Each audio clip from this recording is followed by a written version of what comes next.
We Need Each Other is a podcast about the importance of human interaction. It provides a reminder that we are not intended to live in isolation. Human beings need each other.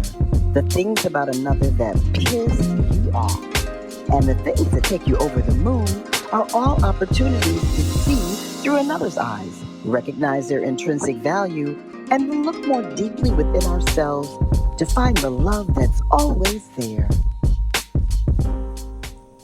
Welcome to yet another episode of We Need Each Other. We're still going, y'all. It's been 50 some odd episodes. I didn't know when I started the first one if I was actually going to do a second one. But here we go, because there are so many interesting people in the world to talk to, so many exciting things that are happening, exciting in one way or another, that's happening in the world. And my guest today, I am excited about because I stumbled upon her through a post that I read on LinkedIn. So I'm going to start with reading this post. It said, "So this is 45. I am blessed in so many ways to see another birthday. I was born at 8:33 a.m. on August 12, 1976 in Brooklyn, New York, and grew up in Bedford-Stuy, pre-gentrification. Both of my parents were crack cocaine addicts. My mom died at 49 from HIV and complications from years of drug abuse, and battled my own health issues to where I wasn't sure if I would see 30, much less 45. I'm still here. I survived. I thrived. Enjoy every day. Don't spend one more minute in a situation that is making you miserable. It's not the years in your life, it's the life in your years." So I read that from Joy Assent. Assent? Yes. And is it Assent? I just want to make sure I pronounce Assent. Assent. Mm-hmm. I knew that was wrong. I read that from Joy Assent, and I immediately reached out and said, "I'd love to have you on the podcast because I want to know, how do you thrive? What is your superhero?" I'm always asking people, what's your superhero? And so she sent me her bio, and I went, what? She said, "Joy Assent is an Army veteran, former civil servant, and HR professional. She is an enthusiastic leader who feels most engaged and fulfilled when she's supporting, encouraging, pouring into, and removing barriers for others so they can accomplish great things and do their best work." I so love that because I'm sure, Joy, that you have much to teach people about how to pull through difficult situations. So I guess my first thing I want to know is, how'd you end up in the Army? So, as you mentioned, welcome to the episode. Thank first you. of all, welcome. Yeah, thank you. I'm just so curious about your life. Yeah. Thank you for having me. So, Absolutely. from my post, I mentioned that I was born in Brooklyn, New York, and when I was around 10, going into 5th grade, we moved to rural North Carolina. So a lot of things transpired growing up in New York. We were at one time robbed at gunpoint in our apartment. Somebody followed my sister in after she was coming home from school and kind of barged his way in and held us at gunpoint, tied us up. There was another situation where I was standing outside of our building, and on the 4th floor, I guess there were some people getting high, and they broke out the 4th floor window. So all the glass came down on me and a friend who were standing there and cut me across my head, had to get stitches. It was just like... How old were you then? You said 5th grade? Probably 10 by that time. I remember it vividly as far as what I had on. I had on like a purple short set. I had some white socks and those jelly shoes that we used to wear back then. It was all covered in blood. And I just remember running upstairs to get one of my parents to let them know what happened. So just a lot of, there's good memories, and then there's things that I think about, and I'm just like, wow, I survived those things. I made it out of those things. So again, to escape what was going on in New York, my parents, who again were active drug addicts, I guess they moved back to rural North Carolina, where each of them were from, maybe expecting a change in their lives, but they still had the addictions. So that continued in North Carolina. They were still functioning addicts, but there were periods where we wouldn't have electricity, or we wouldn't have a stable place to stay. We would be living in other people's homes that maybe I didn't even know. So just a lot of instability. My father would work. He would keep a job, and sometimes he would come home and say, "Okay, hold this money for me. This is for the rent. This is for the bills. This is for." But 3 o'clock in the morning, he's coming in. Where's that money I gave you? And then you're like, "Well, there goes whatever And we you thought had we to were going give to it have." up. So You, yeah, you right, had to give right, it up. Yes. right. So a lot of instability, a lot of arguing and fighting, sometimes physical, between my parents. My dad was like 6'3", my mom was like 5 feet. So as a child, just hearing the arguing and the fighting and being helpless to protect your mom, and just a lot of those memories. So as soon as I was old You were an enough, only child? I Only no, child? I'm the youngest of three. I'm the youngest of three. So my sister is 4 years older than I am, and my brother is 6 years older than I am. And my brother, it's also key to note that my brother has a chromosomal abnormality. It's kind of like Down syndrome, but not quite. So he can't vocalize, and so he couldn't take care of himself. So that was another factor into that whole situation. So my sister, the middle child, was kind of looking out for each of us, as young as she was.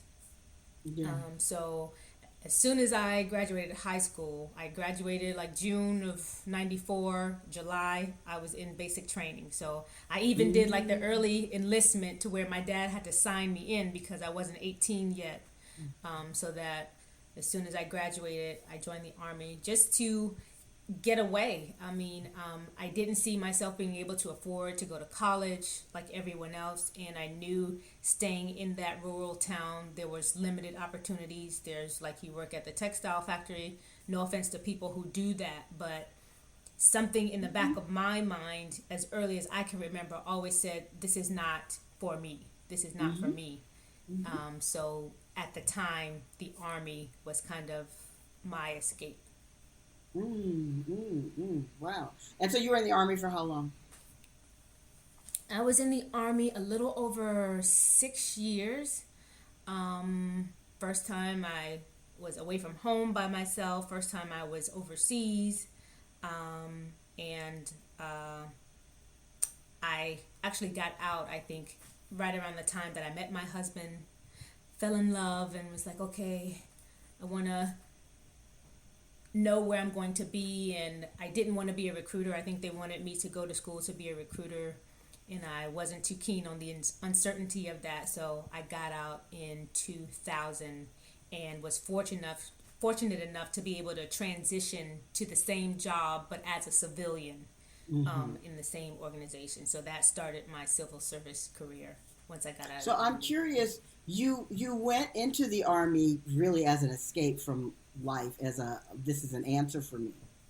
What was your experience Yes. like in 6 years in the Army? What was the experience?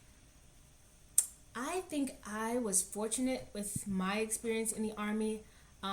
Being a child, growing up in that kind of environment, you learn to be independent and just be disciplined. You don't want to be the one causing trouble. So, I mean, you could go either way. There's kids who grow up that way who kind of go down that same path as their parents do, and then there are those who are like, I want no parts of that, and I'm going to try to stay out of trouble to avoid that, and so they go the other way.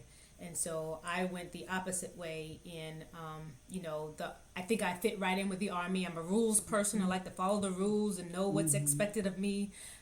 So it was a pretty easy transition, for me. I think I was fortunate in the assignments that I got. I never had to be deployed to like a war zone. I was stationed in like Georgia and got to go to Japan and Thailand and Korea, and finally back, here, in the Virginia area. So my experience in the Army was good. I think it made me even stronger, than I was. It helped me grow up very quickly because, again, I was still a teenager when I went in. I had to figure stuff out on my own, how to pay bills, just how to be even more independent and self-sufficient. And it was fortunate for me too that me being in the Army, I was able to help out my family in Mm-hmm. some ways who are back home, who needed help at the time. So it worked out.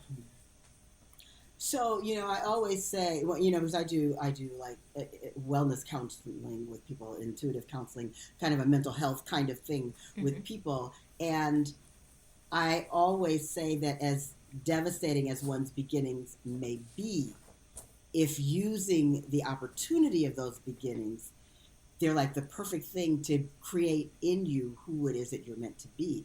And we haven't even gotten that far in your story yet. And I can see how you took your beginnings and allowed them to help to shape what you wanted in your life rather than let them take over. That's right there. I just want to say how beautiful that was at that particular point. So, did you meet your husband in the Army? I did. Mm-hmm. After I came back from Japan around 98, I was stationed here in Virginia, and I don't think anything happens by accident. He was one of the people, the organization that I worked in, we had to have a certain access. And because I was new, somebody had to come and get me to escort me into the building, and he was that person. And of course, initially, it wasn't love at first sight, but something about him was different from the other guys who were actively trying to get my attention, Yeah. and he was just different. He carried himself differently. He carried himself respectfully, and I just felt comfortable around him. And so, as we continued to work together, we kind of established that relationship, and we've been together ever since for How 21 long is years that? this year. How many? 21. 21 years. Wow. Yes. Your story, I mean, like we're just a few minutes into it, and your story is just like making me very joyful and tearful at the same time. Uh, because it's like guided. Your life is guided, and you And allow the I'm only, guidance. it's, yes, and it's only now that I'm starting to see it, like in Yeah. hindsight, like Yes. that whole time.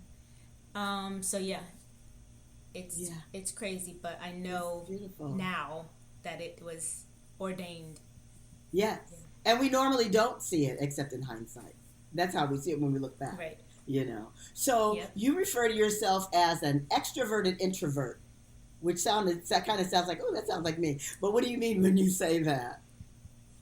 So if people were to meet me, especially with my husband, so we gel together because we are opposites, but we complement each other in good ways. Mm-hmm. So people would consider him to be the extrovert, and I am the more reserved, introverted person. However, if there's somebody who's going to go up and introduce themselves to somebody in a situation, it's going to be me. I'm Mm-hmm. going to introduce myself. I'm going to remember their names Mm-hmm. and remember the details about the people. I'm the person in the grocery store who's going to be like, "That's a beautiful necklace you have on. That's Your me. skin is Yes, beautiful. I I know, love that right? outfit." Yeah. But yet I'm really so, very so I'm introverted. I know. right, right. So I'm that person. So when people say introvert, they think shy or timid. I don't consider Mm-hmm. myself shy. I Mm-hmm. just know that I get drained eventually with all the interaction with people. So I don't get my energy from being around people. But Mm-hmm. when I need to be on, or if I'm in the mood, you would think I'm an extrovert. It just depends on the Right. situation, how I feel.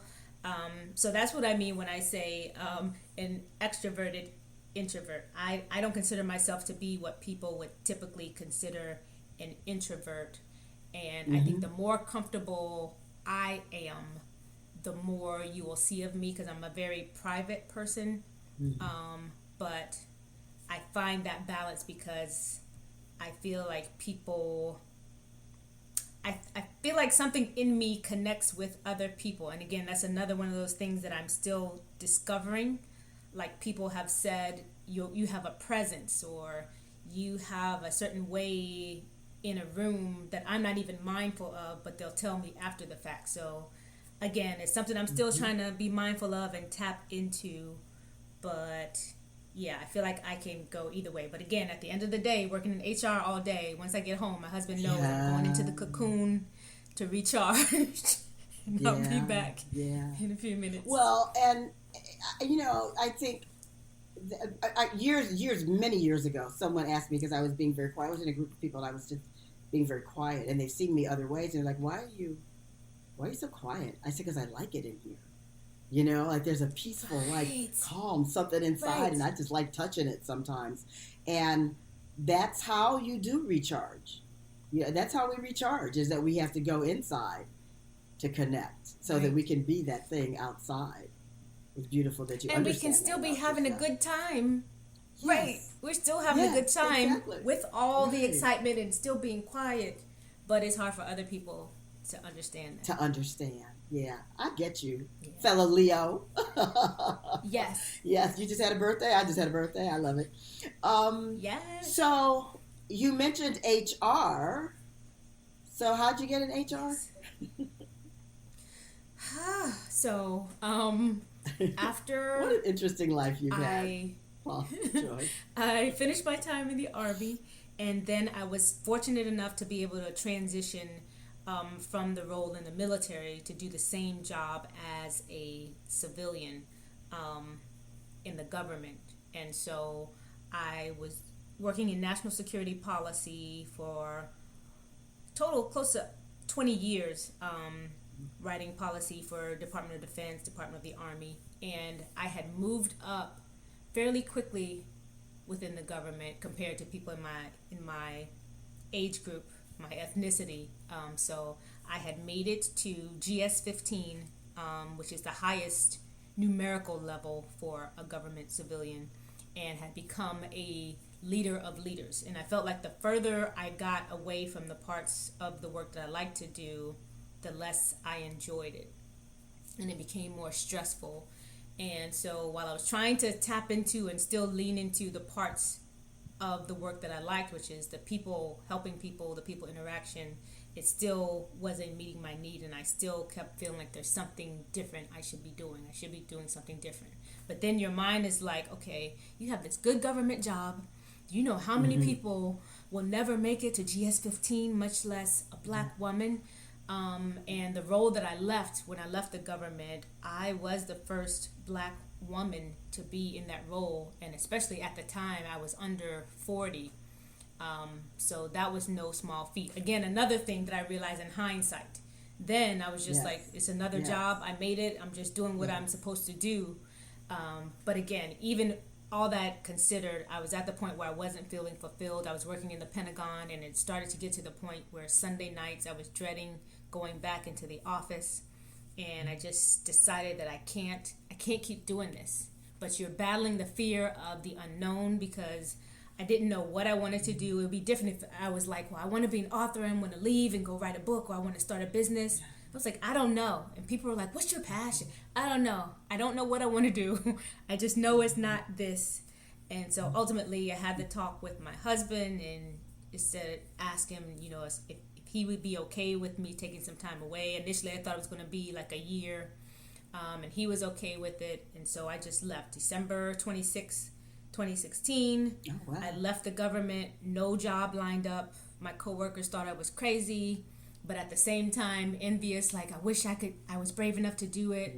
But I got to the point where I was like, I can't stay here paralyzed by fear of the unknown, or stay in this comfort zone that's really not comfortable, just because I'm afraid of what's out there. So I left with no job and was at home for a few months, volunteering at the hospital and reorganizing closets, driving myself crazy. And I ran into a friend who was working in HR for a hospitality company at hotels, and she needed an assistant. And she asked if I wanted to come try it out, and so I did that for a few months. But very quickly, I'm still in leader mode, so I could see that, Yeah. okay, Yeah. I'm not comfortable staying in the assistant mode, because we might bump heads. So a few months in, I gave her like 60 days notice. She was planning for her wedding, so I said, I'm going to stay and help you get through your wedding and your honeymoon, but then I think I'm going to move on to something else. Well, corporate found out that I had put in my notice, and they said, "Well, hey, would you consider trying your hand at this manager role where you would oversee 5 hotels in this other region?" I was like, "Well, I'm still learning Right. Yes. HR, but if you're willing to take a chance on me, sure, I'll try it." So I went from assistant to the manager over 5 hotels within maybe 3 or 4 months. And so I went and did that. And then a few months later, the VP of HR comes to me and says, "Hey, I need a number 2." And I said, "Well, didn't I tell you guys I'm still learning HR? And you have all these other people who have been in HR for 10 years and 12 years. Why me?" And she was like, "Because I want you." So I said, "Okay, well, if you're willing to take the chance, I'll do it." And then she says, "Oh, by the way, I'm pregnant and I will be going out on maternity leave Oh. within a few months. So as you're still learning HR, you will have to cover for me because Oh I'm my having a baby." goodness. So I did that, was her number 2, and guess I did a pretty good job.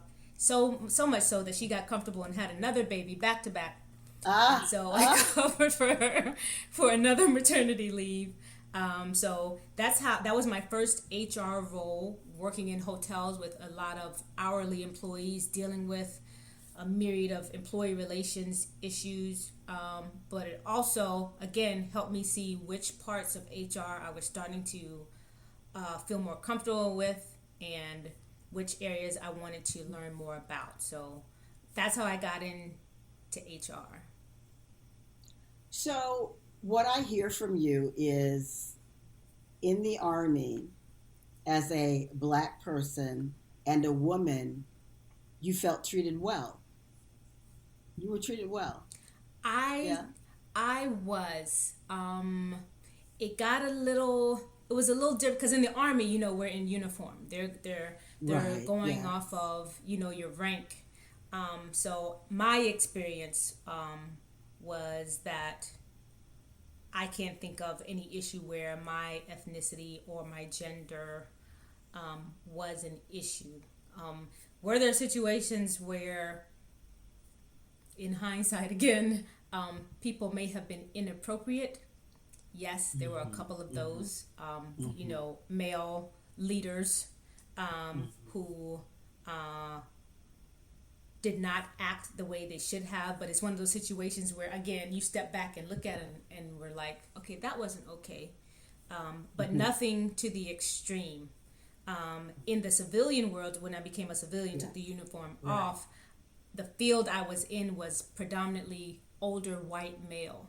So again, Mm-hmm. going into these spaces, sitting at these tables where I am the only Black person, the only Oh, woman, and younger, yeah. and on top Yeah. of that, looking even younger than I actually Yeah. was a challenge, because I think a lot of that experience helped me to build confidence and be more assertive and not think that assertive means aggressive. It's voicing what you need, it's voicing your expectations and setting boundaries for people. So I had to do that because I was in policy, and a lot of these situations requires you to negotiate, to go in representing Department of Defense and what our position is. So I think that experience was helpful, again, being one of the few in the room, or sometimes the only in the room, and having to stand my ground. So I do think that part of my life experience has helped me both at work and outside of work, just to be more confident in myself and who I am. And I had a mentor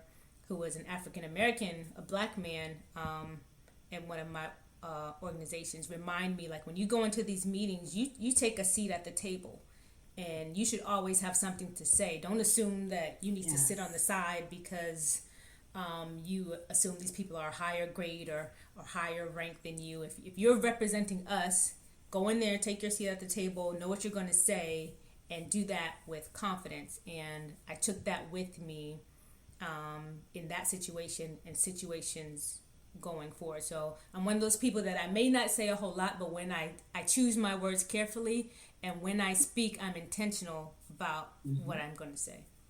Mm-hmm. So, your life is beautiful, really, in so many ways, Joy. How did you remain connected with your family through all of this? I through did. from the time So you I left, went to do the army, and all these.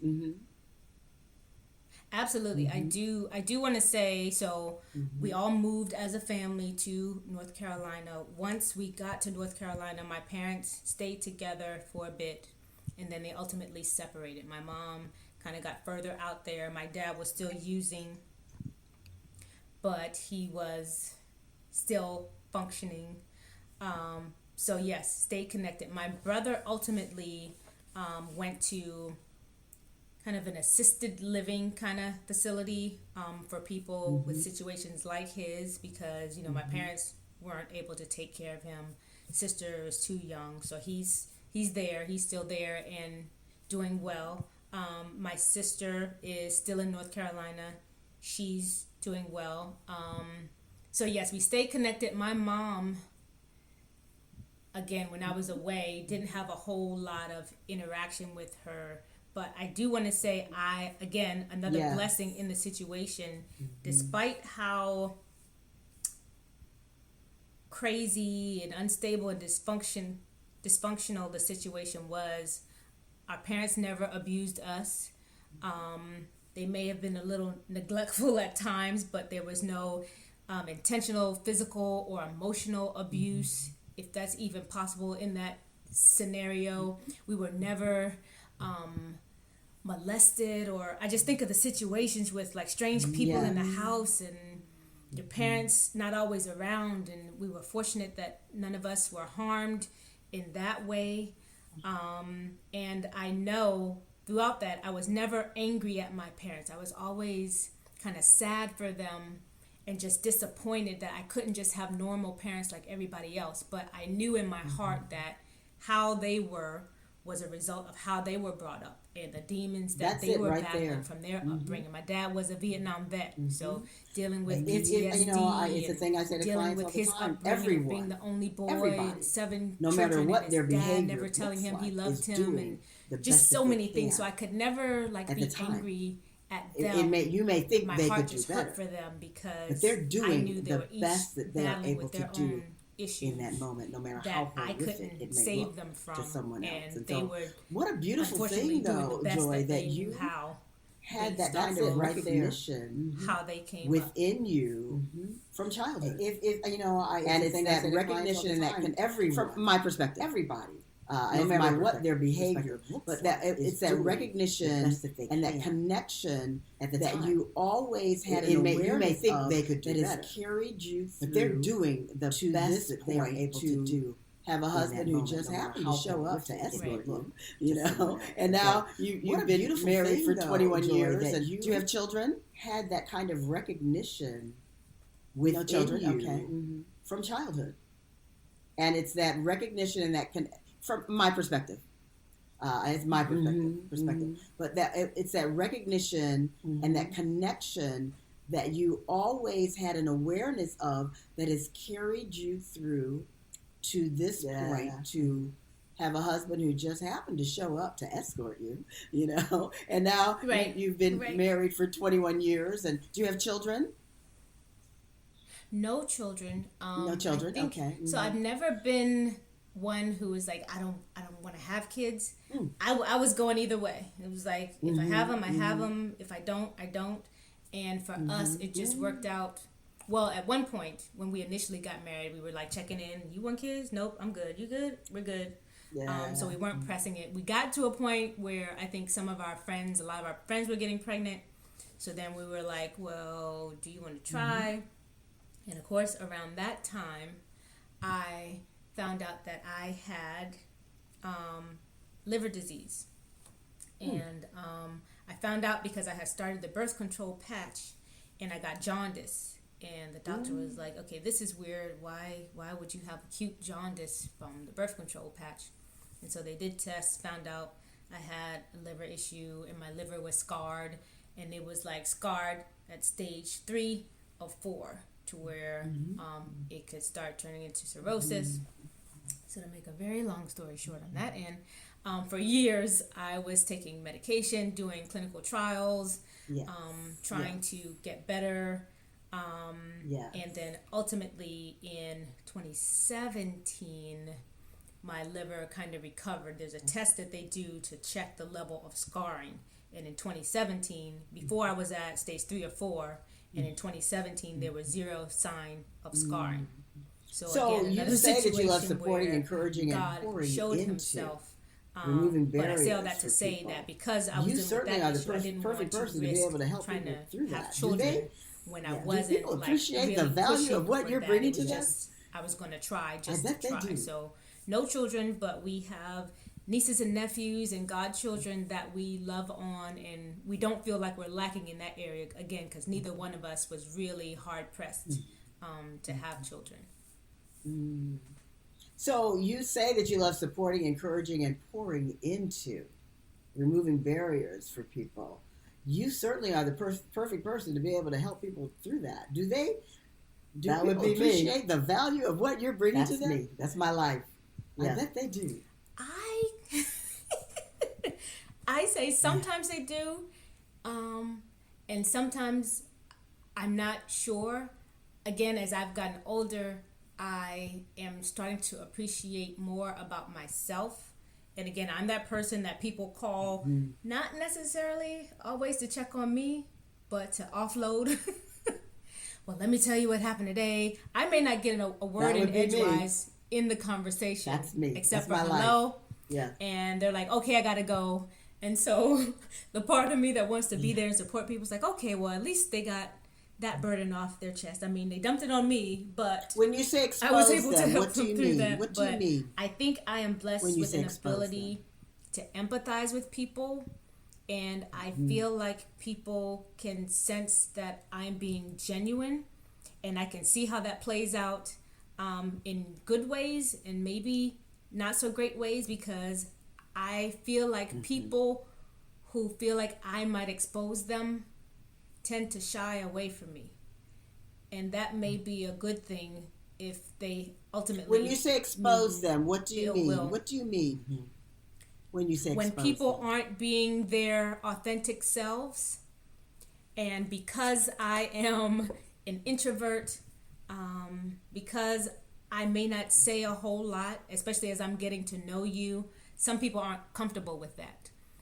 And for that reason, people may tend to shy away from me, or again, if they aren't being fully genuine, something about me makes them uncomfortable. And I'm starting to I've sensed that.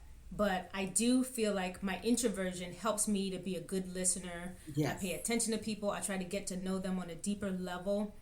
And I think in general, I just enjoy helping other people, whether that's by doing something practical to help them, something tangible, or by giving advice or lending an ear to friends, coworkers, people I meet on the street.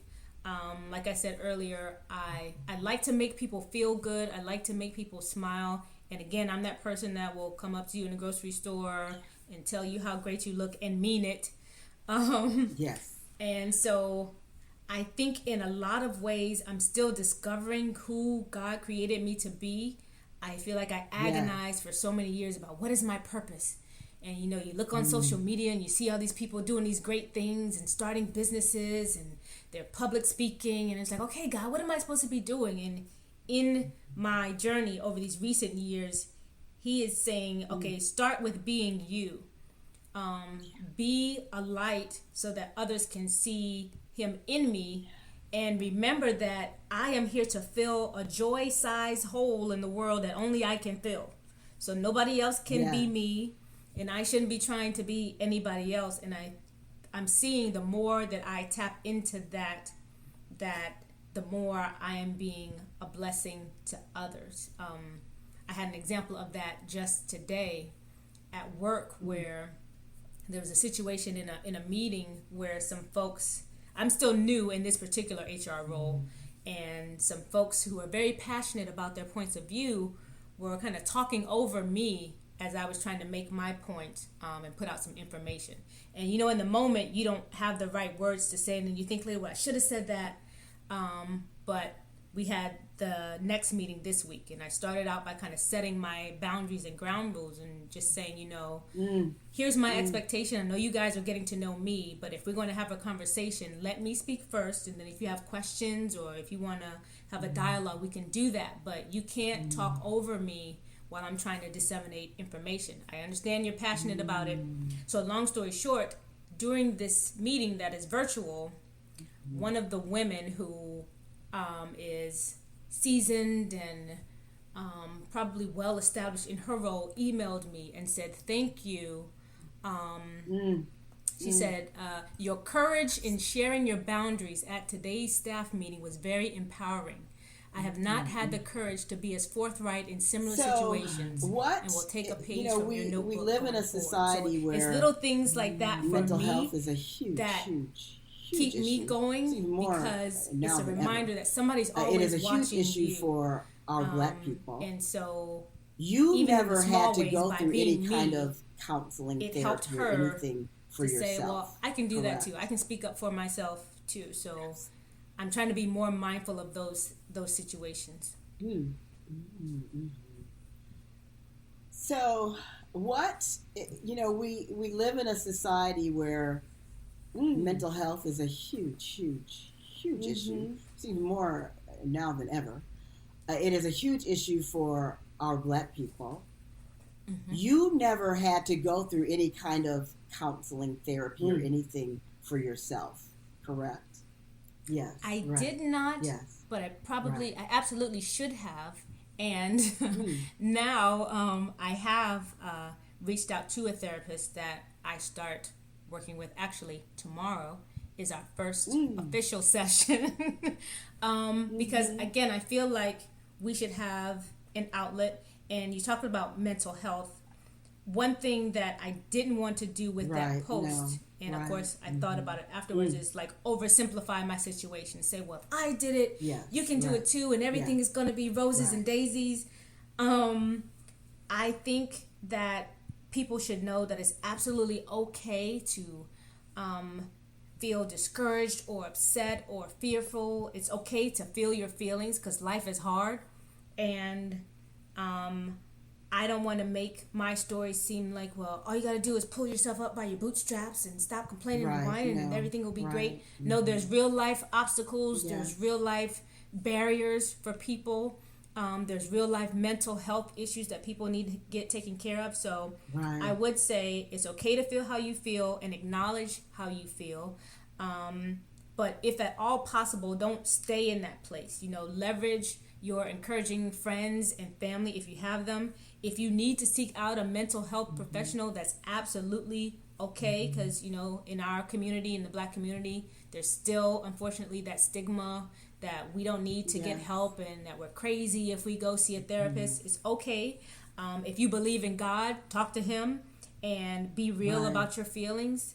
And another thing that helps me is to focus outward, because again, I know mental health is serious. Some situations require therapy and maybe even medication to help regulate, depending on how serious the situation is. But I also know when we focus our energy on what we have to be grateful for, and we focus on helping others, we have less time to wallow, get depressed, and be discouraged. Was that something that you weren't aware of in the time? And I know for myself, I'm a living witness that there's hope. Again, not trying to oversimplify anything. Or why do you say, but perhaps I should there's nothing so hopeless that it can't be turned around eventually. It may not be immediate, but don't give up hope and seek help if you feel like you need it. So you say that you should have, perhaps you should have. Yes. Was that something that you weren't aware of in the time, and as you look back, you're believing, well, I could have sought help at this particular point? Or why do you say perhaps I should have? I say that because, again, now in hindsight, when I think about what I went through, in my mind, on one hand, it's just, well, that's just what we had to deal with.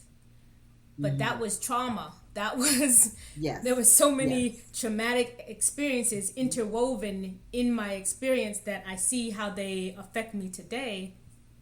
But again, you just live through it, and that's not necessarily okay. You know, black women, they want us to be strong and resilient and tough and go through everything. And yes, we are strong and powerful, but we also need to leverage help and be able to talk to somebody about the things that we have experienced and be mindful of how that's impacting how we are living as adults. I can see how some things play out in my marriage where, because I was so used to being independent and used to expecting people to not show up for me, that there's things that I don't let my husband do because I'm like, I got it.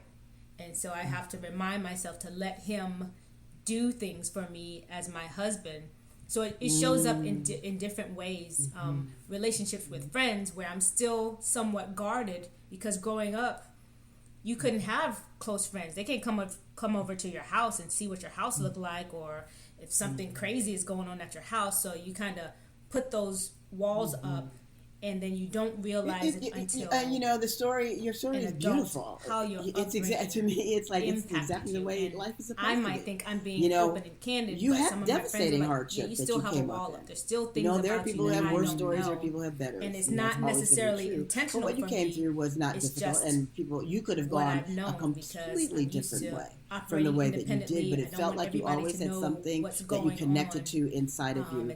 And even now, even though you've moved through life in a really beneficial way, there's a recognition that there's more for me to do to be healthier, mentally, emotionally, and that you're taking those. You had devastating. That is what we're supposed to do. There are people who have worse stories. It's a beautiful testimony. So I ask people all the time, what is your superpower? You could have gone a completely different way because you've leaned into something, but it felt like you always had something that you connected to inside of you, and even now, even though you've moved through life in a really beneficial way, there's a recognition that there's more for me to do to be healthier mentally, emotionally, and that you're taking those steps.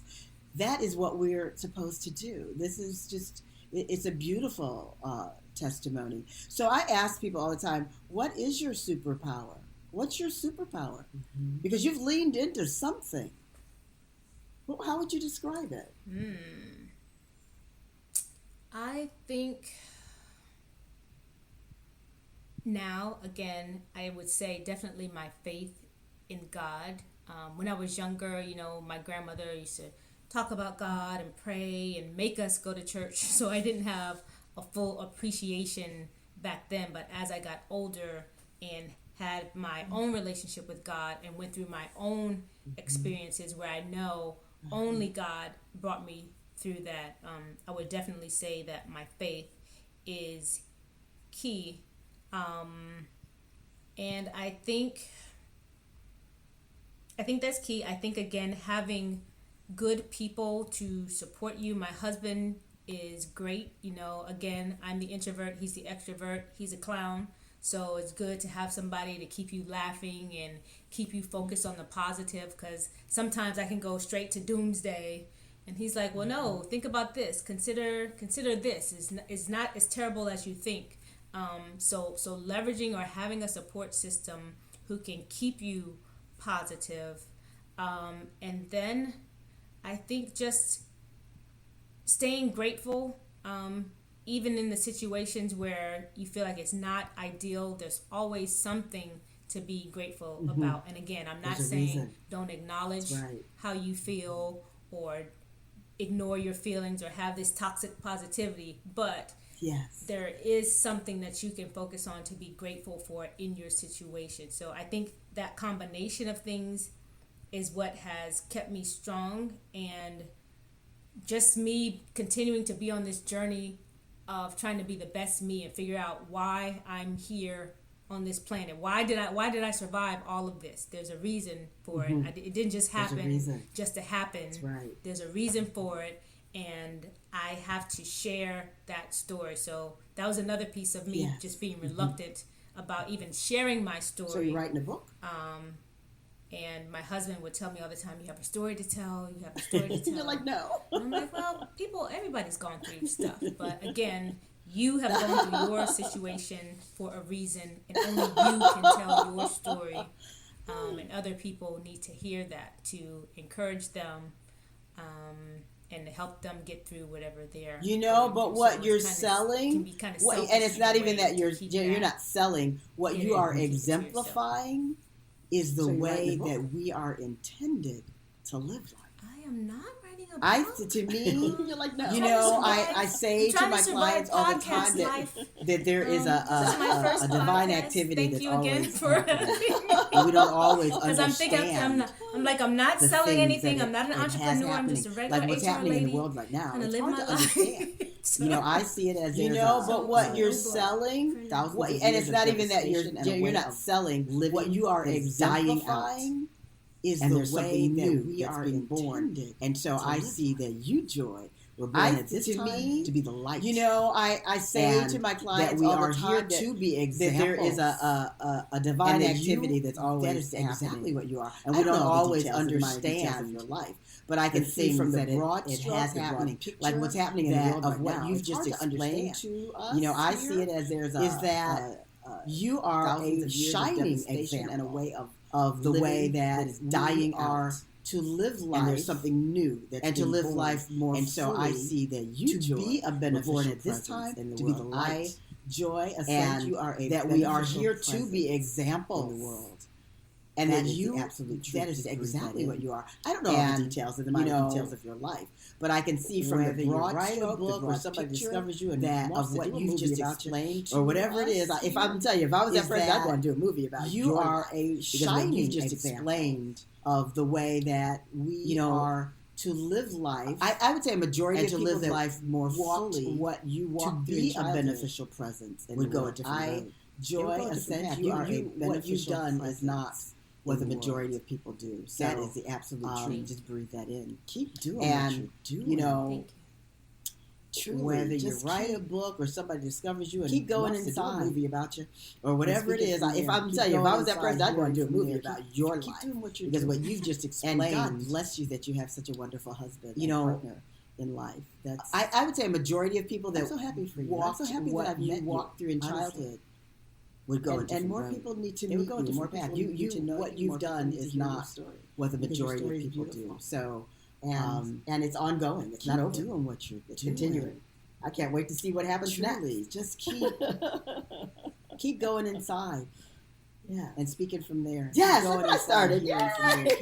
Keep doing what you're doing, and God bless you that you have such a wonderful husband. And your final message to the world, to the world, your final message would be what? And more people need to meet you. More people. Well, let's think about this. In these tumultuous times that we are living in right now, and it's ongoing. We are living in continuing. Right. I can't wait to see what happens. What would be your message? See what you've started. Yeah. See what you have started. Yes, look what I started. Yay! So, your final message to the world, to the world, because the world's listening, your final message would be what? Well, let's think about this. In these tumultuous times that we are living in right now, because we are living in crazy right now, what would be your message? My message would be that you have a story, you have a purpose, and that no matter what you're going through, even though it may not seem like God is with you, He hasn't left you. He is ordering your steps. He's guiding you. He is not the cause of all the crazy in this world. Well, I think you're doing an awesome job, and I'm very, very happy to have. And that you were created to fill because the name of the program is space in this world that only you can fill. Well, you're certainly an example of that. You can only do that by being you, not try to copy somebody else or your voice. Compare yourself to somebody even when else. you're You can internal only do it by being and you're not truly being and authentically you. That voice, I feel like every day I'm still trying to get closer who and you closer are is needed. That person that you walked up to in the grocery store needed you to walk up to. Well, I think you're doing an awesome job, and I'm very, give them some some joy. You have the perfect name. Joy. Had this opportunity to speak with you. We need because you know the name of the program is "We Need Each Other in This World." Well, you're certainly an example. Joy. I thank you so much. We need what you are bringing to the world, and I'm so grateful that I've had an opportunity to get to know you. Even when you're internal, are you ever in Los Angeles? Not being extroverted, that voice, your voice, your being, who you are is needed. That person that you walked up to in the grocery store needed you to walk up to them in the grocery store and tap them and give them some joy. You have the perfect name, joy. If you ever come out, so please contact me. We need you. I would love to need each other. We need you or something. This world that we're living in, Joy. I thank you so much. Thank you, Joy, for being here. And I'm so grateful that I've had an opportunity to absolutely my absolute pleasure. Are you ever in Los Angeles? Thank you so much for having me. Yes. Are you ever in Los Angeles? I may be. So I'm still new in my job, but I do have a set of people that I support that is in Los Angeles. Mm-hmm. So at some point, I need to go visit them. If you ever come out, please contact me. I would love to have lunch with you. I will. Or something. I absolutely will. Yes. Okay. But thank you again so much for this podcast. Thank you. Absolutely. My absolute pleasure. Take care. Thank you. All right.